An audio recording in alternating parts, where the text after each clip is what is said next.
हूँ government exam target के channel पे संविदा शिक्षक वर्ग 3। ठीक है, संविदा शिक्षक वर्ग 3 बाल विकास शिक्षा शास्त्र से रिलेटेड मैं यहाँ पे पार्ट लेके आया हूँ। पार्ट 7 है। ठीक है, बाल विकास शिक्षा शास्त्र का पार्ट 7 है। अगर आपने पार्ट 6 तक नहीं देखा हुआ है तो पहले आप पार्ट 6 तक देख लीजिए, उसके बाद देन पार्ट 7, तो ही आपको थोड़ा सा जल्दी समझ में आ जाएगा। ठीक है, पार्ट 5 और पार्ट 6 में मैंने क्वेश्चन इंक्लूड किया हूँ, मतलब पार्ट 4 तक जितना मैंने पढ़ाया हुआ है, पार्ट 4 तक मैंने जितना पढ़ाया हुआ है उन सबसे रिलेटेड पार्ट 5 और पार्ट 6 में मैंने क्वेश्चन लिया हुआ है। ठीक है, क्वेश्चन सॉल्व करवाया हुआ है, आपको क्वेश्चन कराया हुआ हूँ। ठीक है, तो वो क्वेश्चन आप देख लीजिएगा जरूर। ठीक है, तो पार्ट 5 में, ठीक है, किसमें, पार्ट 5 में, पार्ट 5 और पार्ट 6। ठीक है, पार्ट 5 और पार्ट 6 में मैंने क्वेश्चन कराया हुआ हूँ, तो वो क्वेश्चन आप देख लीजिएगा।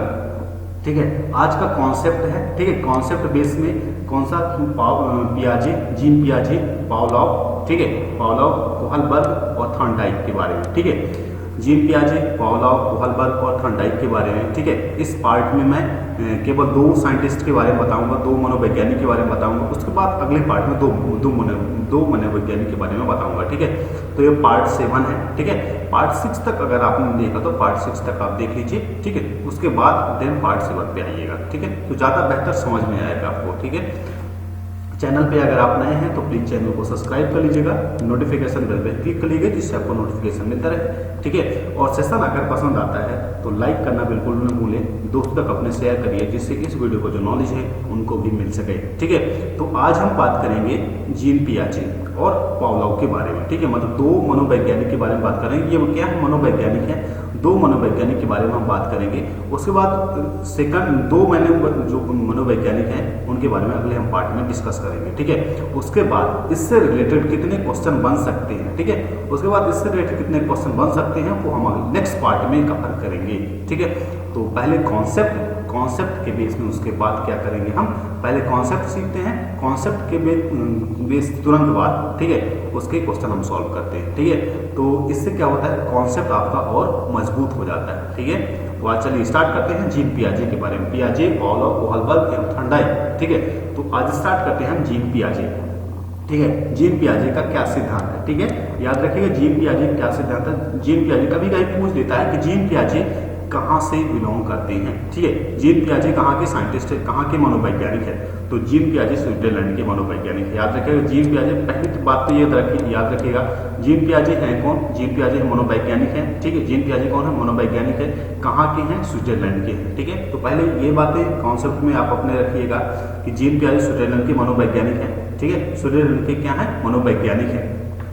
अब देखिए जीन पियाजे का सिद्धांत क्या कहता है। जीन पियाजे का सिद्धांत ये कहता है कि जीन पियाजे के अनुसार जन्म से, ठीक है, जन्म से ही बच्चे में सीखने की प्रक्रिया जो होती है, प्रक्रिया क्या होती है, प्रारंभ हो जाती है। ठीक है, जीन पियाजे स्विट्जरलैंड के मनोवैज्ञानिक है। जीन पियाजे का सिद्धांत ये कहता है, जीन पियाजे का सिद्धांत ये कहता है कि जीन पियाजे मतलब बालक के जन्म से ही सीखने की प्रक्रिया प्रारंभ हो जाती है। ठीक है, स्विट्जरलैंड के मनोवैज्ञानिक है जीन पियाजे, जिन्होंने अपनी थ्योरी में ये बताया हुआ है कि जीन पियाजे मतलब बच्चे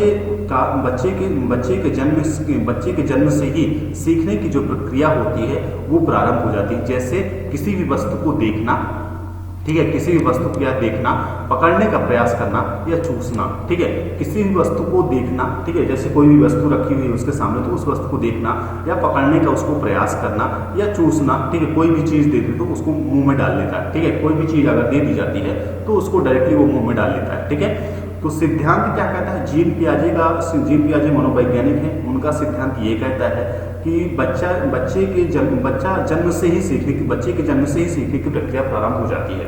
ठीक है, बच्चे की सीखने की जो प्रक्रिया होती है वो जन्म से ही प्रारंभ हो जाती है। जैसे किसी भी वस्तु को देखना, पकड़ने का प्रयास करना या चूसना या किसी भी वस्तु को लेना, ठीक है, तो वो बच्चे के जन्म से ही प्रारंभ हो जाती है। ठीक है, नेक्स्ट देखते हैं जीन पियाजे के अनुसार। ठीक है, जीन पियाजे के अनुसार क्या है, देखिए जीन पियाजे के अनुसार क्या है कि बौद्धिक क्षमता जन्म से ही होती है। ठीक है, बौद्धिक जो क्षमताएं होती हैं, देखिए जीन पियाजे के अनुसार क्या है, बौद्धिक क्षमता जो होती है जन्म से ही होती है। और सेकंड नंबर क्या है, आयु के साथ इस क्षमता का दायरा भी बढ़ता जाता है।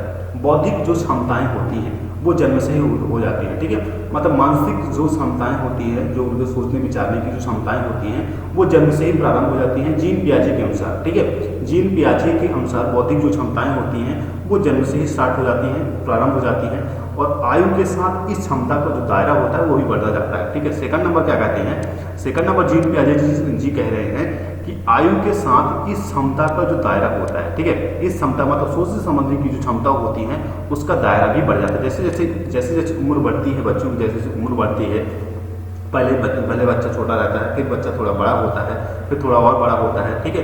तो जैसे जैसे उसकी आयु बढ़ती है, ठीक है, वैसे बच्चा 1 साल का हो गया, फिर 1.5 साल का हो गया, फिर 2 साल का हो गया, तो जैसे जैसे उसकी आयु बढ़ेगी, बच्चे की आयु बढ़ेगी, उसका दायरा, उसकी मानसिक सोचने विचारने की जो क्षमता होती है, ठीक है, काम करने की जो क्षमता होती है, ठीक है, तो वो उसका दायरा क्या होता है, बढ़ता जाता है, ठीक है। नेक्स्ट नंबर है थर्ड नंबर की आयु आधारित बाल विकास की 4 महत्वपूर्ण अवस्थाएं बताई हुई है, ठीक है। जीन पियाजे ने आयु पर आधारित, ठीक है, बाल विकास की 4 महत्वपूर्ण अवस्थाएं बताई हुई हैं। वही जो अवस्थाएं शैशवावस्था, बाल्यावस्था, किशोरावस्था और प्रौढ़ावस्था, ठीक है।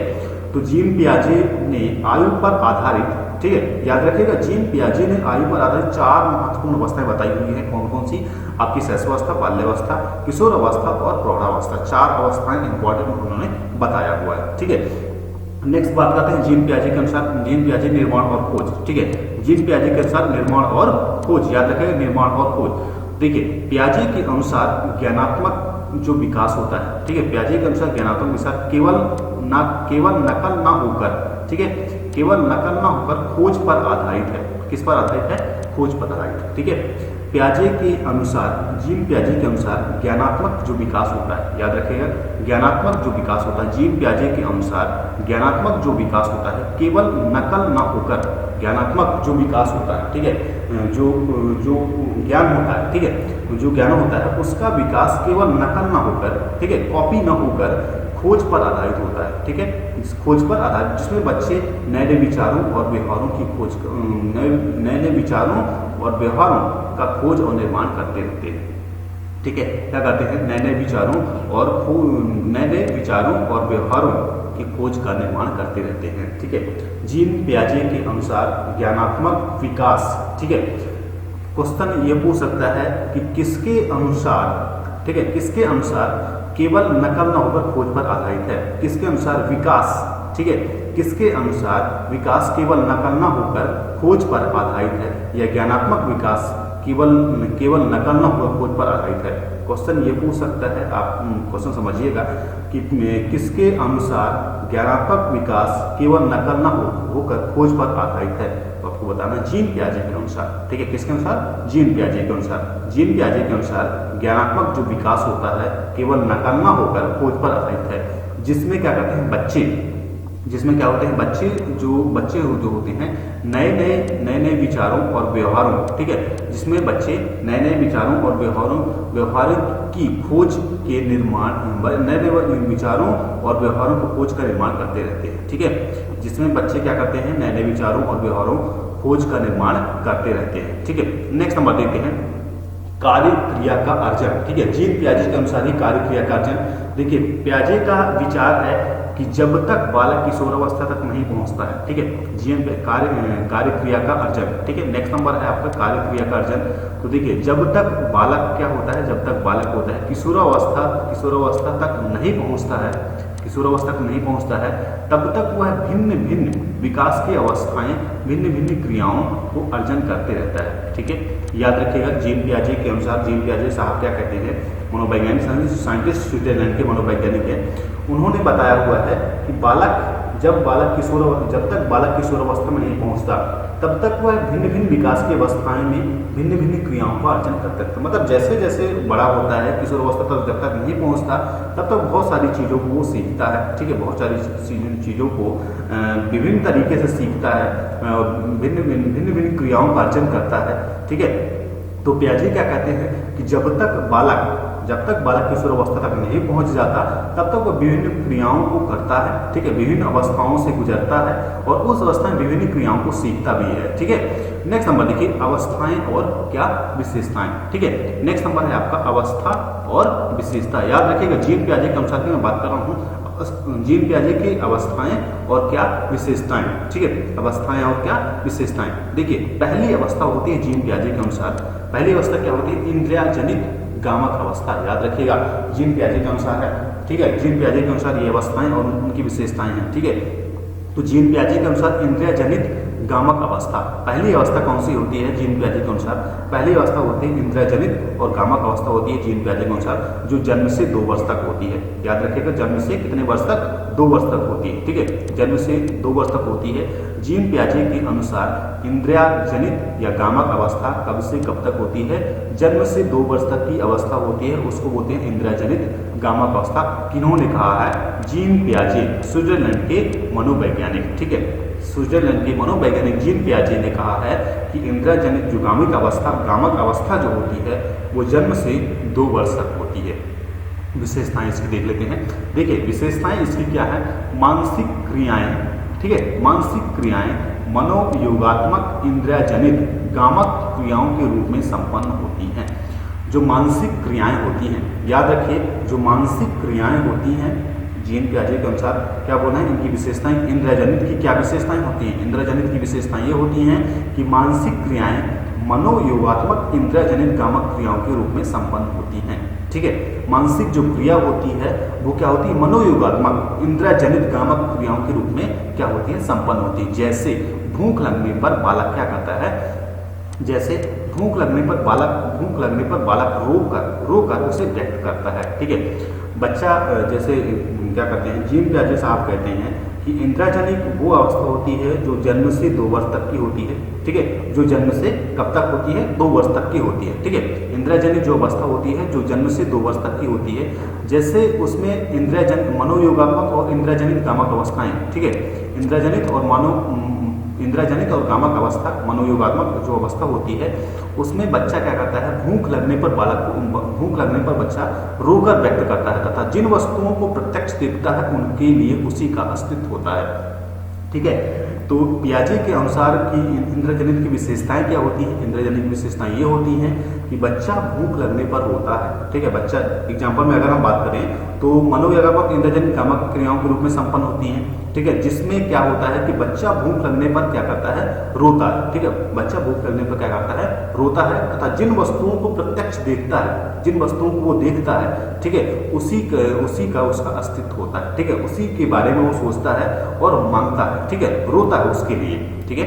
नेक्स्ट सेकंड बात करें तो पूर्व क्रियात्मक अवस्था, ठीक है। नेक्स्ट बात करें पूर्व क्रियात्मक अवस्था, तो पूर्व क्रियात्मक अवस्था कब से कब तक होती है जीन पियाजे के अनुसार, पूर्व क्रियात्मक अवस्था होती है 2 से 7 वर्ष तक। याद रखिएगा पूर्व से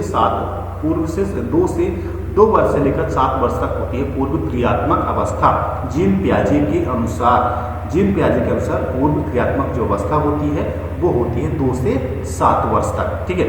विशेषता के बारे में बात कर लें, इसमें पूर्व क्रियात्मक अवस्था की क्या विशेषता होती है। देखिए इस अवस्था में बालक अपने परिवेश, ठीक है, बालक अपने परिवेश की वस्तुओं को पहचानने, उनमें विभेद करने लगता है और इसी समय उसमें भाषा विकास का भी प्रारंभ हो जाता है। याद रखिएगा पूर्व क्रियात्मक अवस्था किसे कहते हैं, पूर्व क्रियात्मक अवस्था, इस अवस्था में बालक अपने परिवेश की वस्तुओं को पहचानने और उनमें विभेद करने लगता है।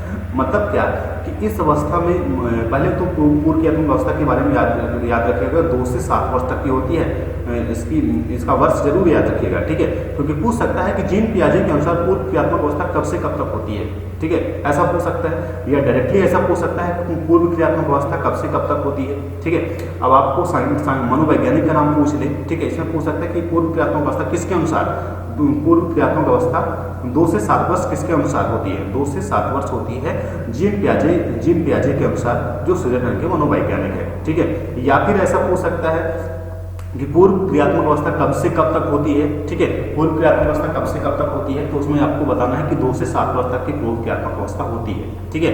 विशेषताओं के बारे में इसमें बात कर लें कि इस अवस्था में बालक अपने परिवेश की वस्तुओं को पहचानने और उनमें विभेद करने लगता है, ठीक है।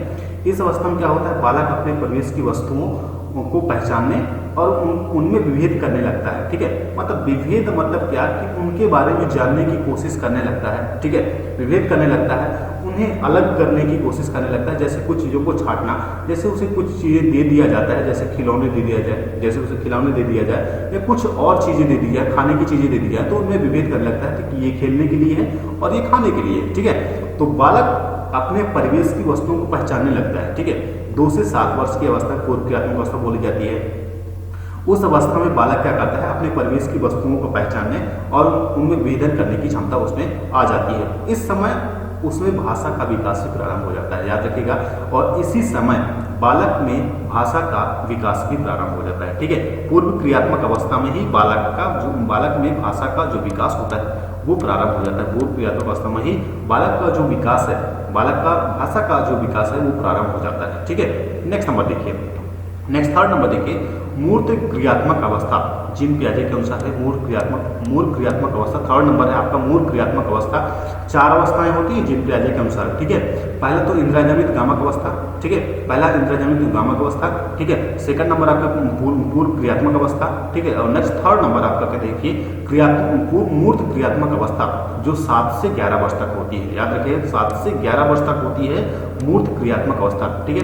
क्वेश्चन पूछ सकता है कि मूर्त क्रियात्मक अवस्था कब से कब तक होती है, तो मूर्त क्रियात्मक जो अवस्था होगी 7 से 11 वर्ष तक होती है, ठीक है। मूर्त क्रियात्मक अवस्था कब से कब तक, 7 से 11 वर्ष तक की होती है, ठीक है, याद रखिएगा। इस अवस्था में बालक, ठीक है, याद रखिएगा मूर्त क्रियात्मक अवस्था में क्या होता है कि बालक वस्तुओं को पहचानने और उनका विभेदीकरण करने की क्षमता विकसित होती है। उसका चिंतन अब अधिक क्रमबद्ध एवं तर्क संगत होने लगता है, ठीक है। देखिए इस अवस्था में मतलब बालक जो पूर्व क्रियात्मक जो अवस्था है, मूर्त क्रियात्मक जो अवस्था है उसमें 7 से 11 वर्ष तक की अवस्था होती है, ठीक है। मूर्त क्रियात्मक अवस्था 7 से 11 वर्ष तक की अवस्था होती है। इस अवस्था में क्या करता है बालक में वस्तुओं को पहचानने, मतलब बेहतर तरीके से वस्तुओं को पहचाने कि हाँ ये खाने की चीज़ है, इसको खाया जाता है, ठीक है, और ये खेलने की चीज़ है, इसको खेला जाता है, ठीक है। तो बालक इसमें फैक्ट चीज़ों को, मतलब जो चीज़ है जिसके लिए है डायरेक्ट उसी के लिए वो बोलेगा, ठीक है। बालक वस्तुओं को पहचानने और उनका विभेदीकरण करने की क्षमता ज़्यादा विकसित हो जाती है, ठीक है। पूर्व क्रियात्मक अवस्था में, मतलब सेकंड नंबर है पूर्व क्रियात्मक अवस्था में बच्चा थोड़ी थोड़ी चीज़ों को जानना पहचानना सीखता है। लेकिन जब मूर्त क्रियात्मक अवस्था होती है, मतलब 7 से जब 11 वर्ष की अवस्था में बच्चा जब पहुँचता है तो वहाँ पे बालक में वस्तुओं को पहचानने और उनका विभेदीकरण करने की क्षमता क्या हो जाती है, विकसित हो जाती है। उनका चिंतन अब अधिक क्रमबद्ध और तर्क संगत होने लगता है, ठीक है। उसको सोचने की क्षमता, ठीक है, उसको सोचने की क्षमता, उसको क्रम तरीके से लगाना कुछ ज़्यादा अच्छा बेहतर करने लगता है, ठीक है। 7 से 11 वर्ष का जब बच्चा हो जाता है तो चीज़ों को जल्दी समझने लगता है, चीज़ों को जल्दी समझ लगता है, चीज़ों को जल्दी विभेदीकरण करने लगता है, मतलब अलग करने लगता है कि ये खाने की चीज़ है, ये खेलने की चीज़ है, ये देखने की चीज़ है, ठीक है। तो उनमें ज़्यादा विकास हो जाता है, ठीक है। 7 से 11 वर्ष की अवस्था में बच्चों को ज़्यादा विकास हो जाता है, ठीक है। नेक्स्ट 4 नंबर की बात करें, अमूर्त क्रियात्मक अवस्था 4 नंबर होती है। अमूर्त क्रियात्मक अवस्था जो होती है 11 वर्ष के आगे, 11 वर्ष के बाद की जो अवस्था होती है उसको बोलते हैं अमूर्त क्रियात्मक अवस्था, ठीक है। यहाँ से क्वेश्चन पूछ सकता है, यहाँ से क्वेश्चन पूछे जा सकते हैं, ठीक है, कि अवस्थाएं, ठीक है, अवस्था मतलब अमूर्त अवस्था कब से कब तक होती है। अमूर्त अवस्था होती है 11 वर्ष से आगे। अमूर्त अवस्था क्या होती है, 11 वर्ष से आगे की जो अवस्था होती है उसको बोलते हैं अमूर्त अवस्था। देखिए इस समय भाषा संबंधी योग्यता, इस समय क्या होता है भाषा संबंधी योग्यता, संप्रेषण, ठीक है, संप्रेषण वाद विवाद, ठीक है, शीतलता का विकास उच्च स्तर पर पहुंचता है, ठीक है। बालक में अच्छी तरह से सोचने, समस्या समाधान करने और निर्णय लेने की क्षमता विकसित हो जाती है, ठीक है।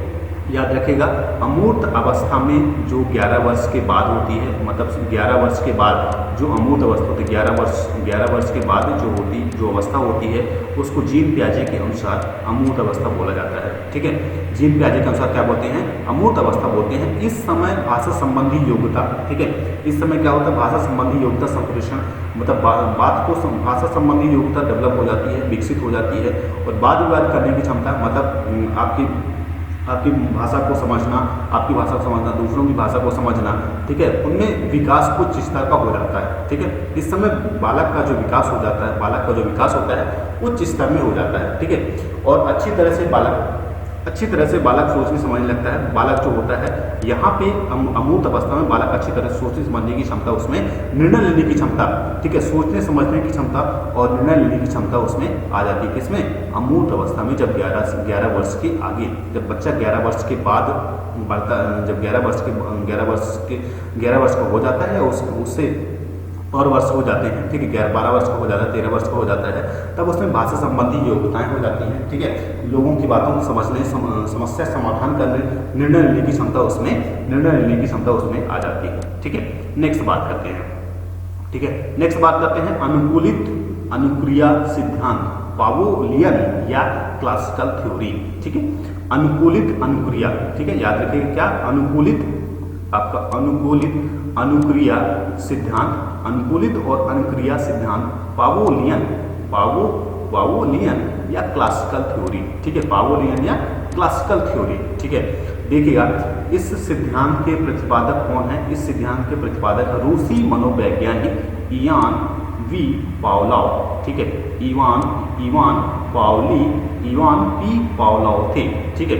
इस सिद्धांत मतलब अनुकूलित अनुक्रिया सिद्धांत के प्रतिपादक, याद रखिएगा अनुकूलित, ठीक है, अनुकूलित अनुक्रिया सिद्धांत के जो प्रतिपादक हैं वह रूसी वैज्ञानिक, याद रखिएगा, और रूसी मनोवैज्ञानिक इवान पी पावलोव थे, ठीक है, इवान पी पावलोव थे। इसके सिद्धांत के प्रतिपादक, अनुकूलित अनुक्रिया सिद्धांत के प्रतिपादक, ठीक है।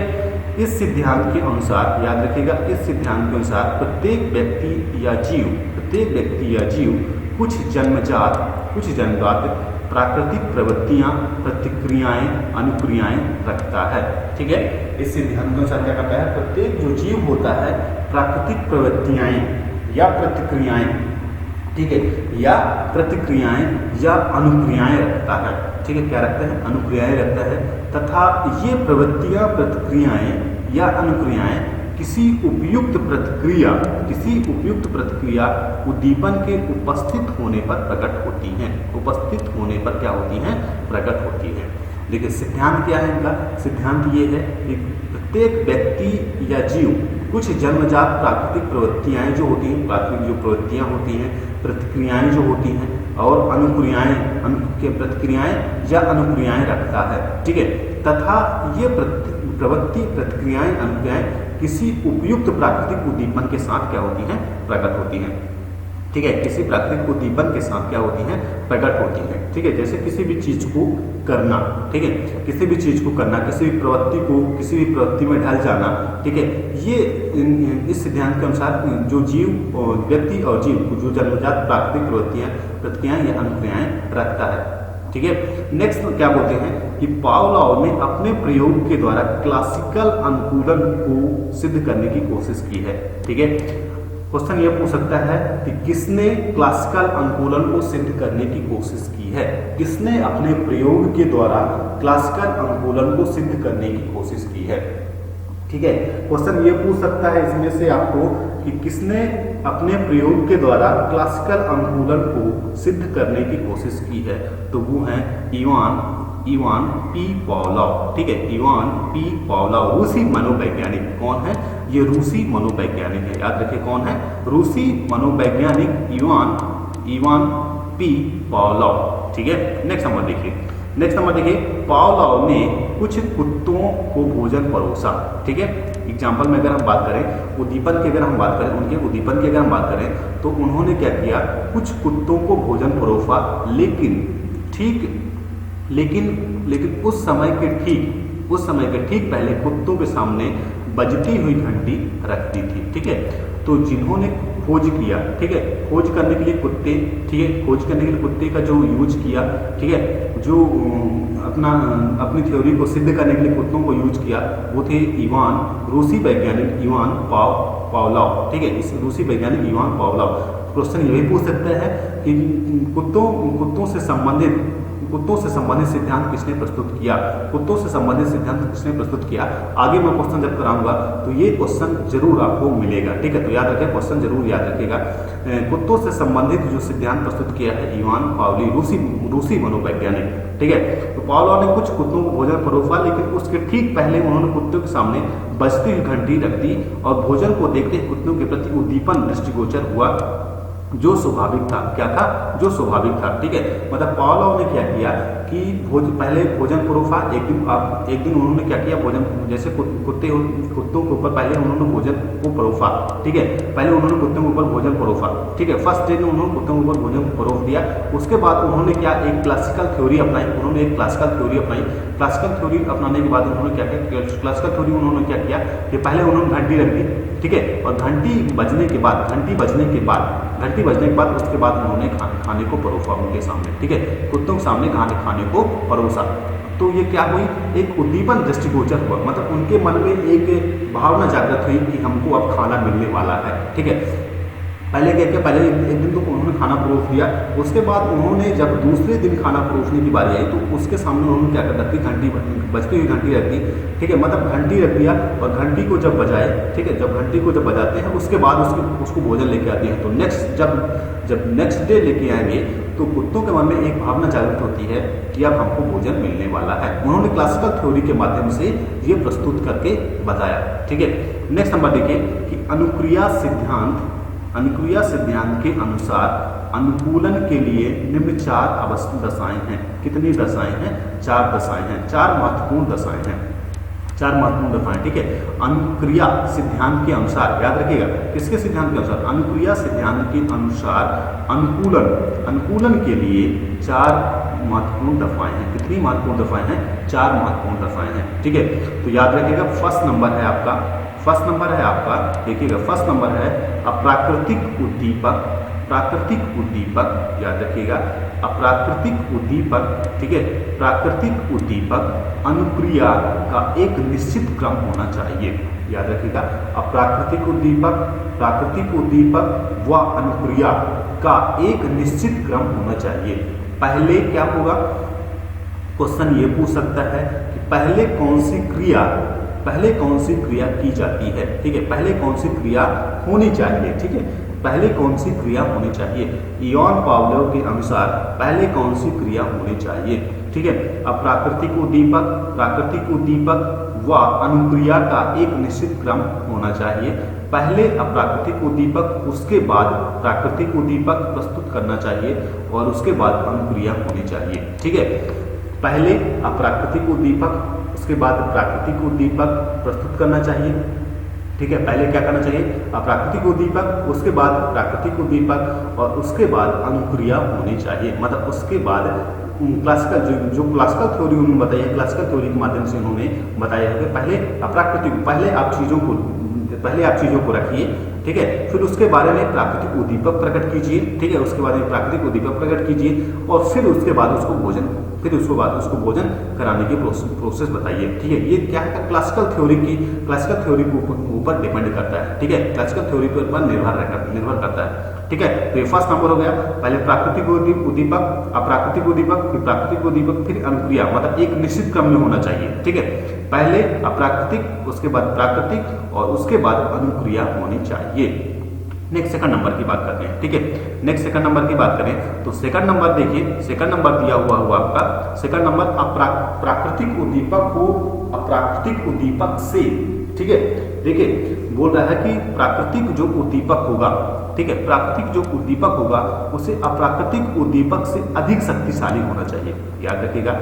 जो प्राकृतिक उद्दीपक है, ठीक है, जो प्राकृतिक उद्दीपक है उसको अप्राकृतिक उद्दीपक से अधिक शक्तिशाली होना चाहिए, ठीक है, अधिक शक्तिशाली होना चाहिए अप्राकृतिक उद्दीपक से, ठीक है, अप्राकृतिक उद्दीपक से उसको अधिक शक्तिशाली होना चाहिए। नेक्स्ट थर्ड नंबर की अगर हम बात करें तो थर्ड नंबर की अगर हम बात करते हैं, देखिए तो यहाँ पे थर्ड नंबर है अप्राकृतिक उद्दीपक, प्राकृतिक उद्दीपक के साथ अनेक बार दोहराना होगा। मतलब अप्राकृतिक उद्दीपक, जैसे अप्राकृतिक उद्दीपक मतलब आपने फर्स्ट टाइम आपने पहली बार कुत्ते को भोजन परोसा, ठीक है, आपने पहली बार कुत्तों को क्या किया, भोजन परोसा, उसके बाद उसके सामने आपने घंटी रख दी, उसके बाद उसके सामने आपने घंटी रख दी और घंटी को बजाने की प्रक्रिया आपने स्टार्ट कर दी, ठीक है। तो प्राकृतिक जो उद्दीपक है, जो अप्राकृतिक उद्दीपक है, प्राकृतिक उद्दीपक के साथ अनेक बार आपको दोहराना होगा। मतलब भोजन को परोसिए, भोजन के परोसने के पहले आप घंटी को बजाइए। जब आप घंटी को बजाएंगे तभी कुत्ते के मन में उद्दीपक उत्तेजित होगा कि हाँ अब मेरे को भोजन मिलने वाला है, दोहराना होगा। तब अप्राकृतिक उद्दीपक में प्राकृतिक उद्दीपक के गुण आएंगे, ठीक है।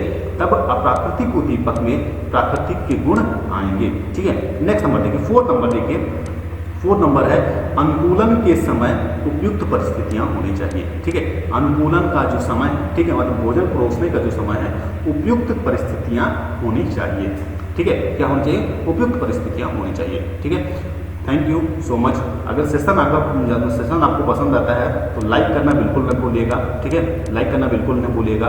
दोस्त तक अपने शेयर करिए जिससे इस वीडियो को जो नॉलेज है उनको भी मिल सके, ठीक है। और सेशन अगर पसंद आता है, ठीक है, सेशन अगर पसंद आता है तो उस चैनल को सब्सक्राइब कर लीजिएगा, नोटिफिकेशन बेल पर क्लिक कर लीजिए जिससे आपको नोटिफिकेशन मिलता रहे। Thank you so much.